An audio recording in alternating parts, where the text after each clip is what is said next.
$14.50 an hour. 42 hours this week because they scheduled you 2 extra shifts and called it a favor. You look at the number on your banking app, $1,187. Rent takes $950 of it in 4 days. You tell yourself you're managing.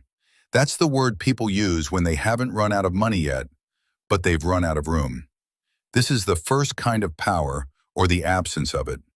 Every dollar you earn already has a name on it before it reaches your account. The landlord's name, the lender's name, the name of a version of you that overspent 8 months ago and is still being paid off today. You are not poor. You are working. But working and having power over your life are not the same thing, and somewhere quiet inside you, you already know that. Financial power at its lowest level isn't about how much you make. It's about how much of what you make already belongs to someone else before you touch it. 18 months later, same job, small raise, $16.75 now. But something else has changed. Not the income, the order.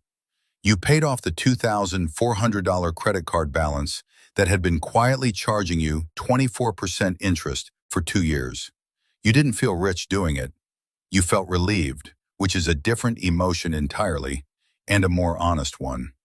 For the first time, a paycheck hits your account and doesn't immediately owe anyone. $400 sits in a savings account you don't touch. It isn't much. It won't buy a house.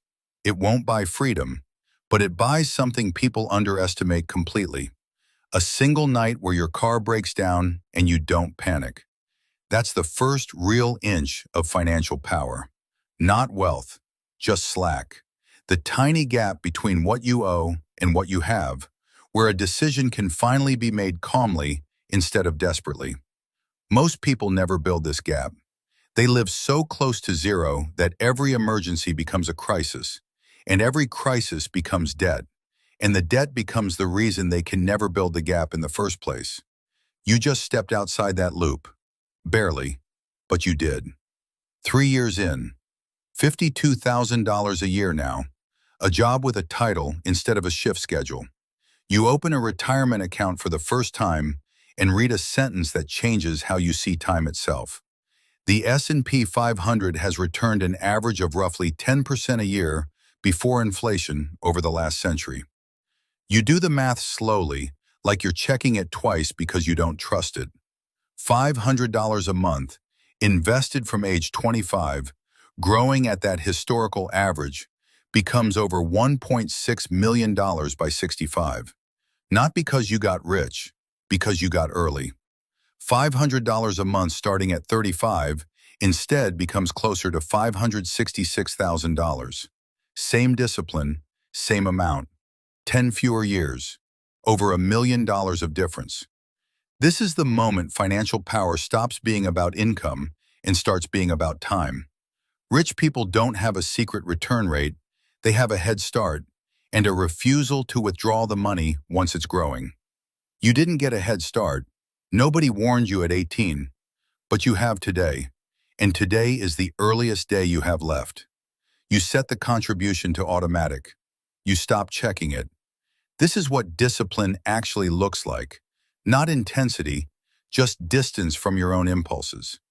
Your income crosses $71,000. You qualify for your first mortgage, $310,000, at a payment that quietly terrifies you the first night you sign. But this debt is different from the credit card debt of level 0, and understanding the difference is its own kind of power. Bad debt finances things that lose value while you pay for them. The car depreciating in the driveway, the vacation you're still paying off a year later. Good debt finances things that either grow in value or free your time. A mortgage on an appreciating asset. A loan for a business that pays you back more than it costs. The wealthy are not debt-free. They are selective. They borrow against growth and refuse to borrow against decay. You start asking a new question before every purchase, not, "Can I afford this?" But what does this debt do while I sleep? That single sentence will save you more money over your life than any budgeting app ever could. Age 32. Salary $89,000. Net worth, for the first time in your life, crosses zero and keeps climbing. $61,000, mostly retirement accounts and a sliver of home equity. You buy your first shares outside of a retirement account, 12 shares of an index fund. It feels small. It isn't.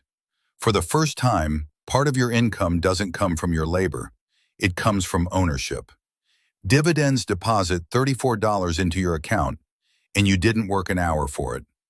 This is the exact fracture point between the employee mindset and the owner mindset. An employee trades hours for dollars, and the trade stops the moment they stop showing up. An owner is paid by capital that never calls in sick, never gets laid off, never ages out of the workforce.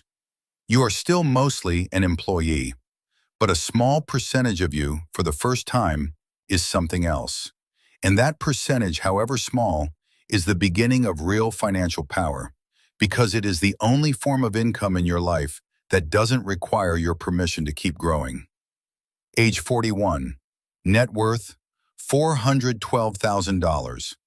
Combined investments generating roughly $16,000 a year in dividends and interest, not enough to live on, but no longer nothing.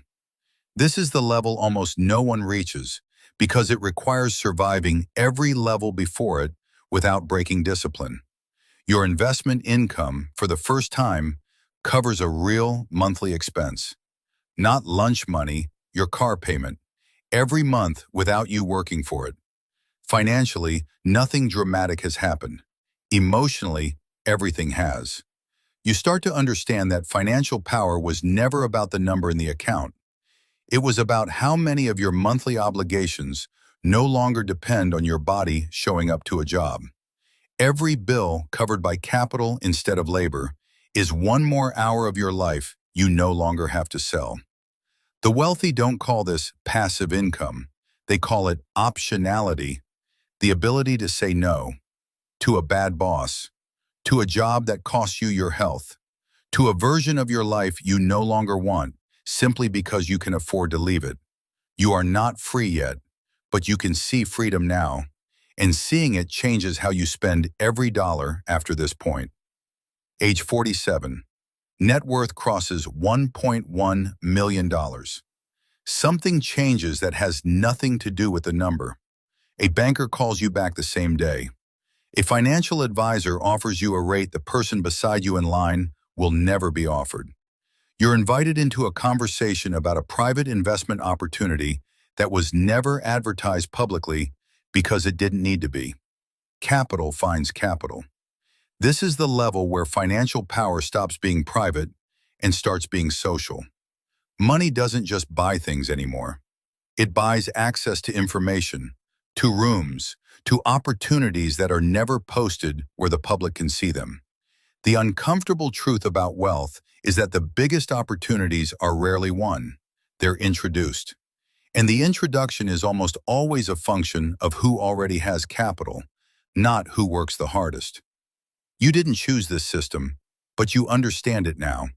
And understanding it is the only way to eventually stand inside it instead of outside it. Age 58. Net worth, $2.9 million. Spread across index funds, a paid-off home, a small stake in a business you helped fund early. You stop asking how much you can spend. You start asking how much can exist after you're gone. This is the level where financial power quietly becomes generational. You set up a trust, not because you're paranoid about dying, because you finally understand something the poor are rarely taught and the wealthy are raised on. Money that stops when you stop is not wealth. It's a very long paycheck. Real wealth is structured to survive its owner. It's not the number in the account. It's the system built around the number, the trust, the will, the education passed down about what to do with money once it arrives, so the next generation doesn't start again from zero the way you did. The families who stay wealthy for 100 years were rarely smarter than the families who lost it in one generation.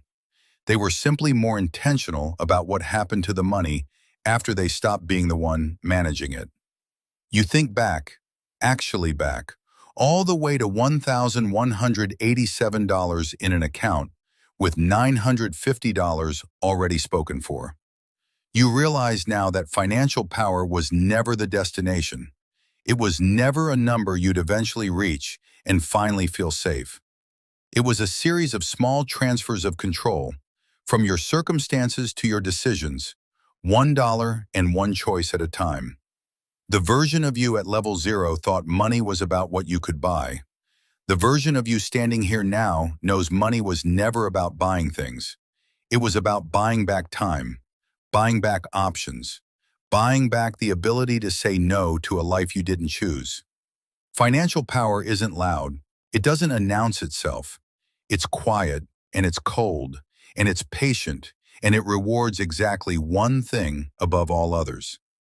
The people who stay in the game longest are the ones who win it. Not the smartest, not the luckiest, the ones who simply refuse to stop. You didn't get here by accident. You got here because at every level, even the lowest one, you chose to build the next inch of control instead of spending it away. That was always the real definition of power. Not what you have, what you refuse to give back.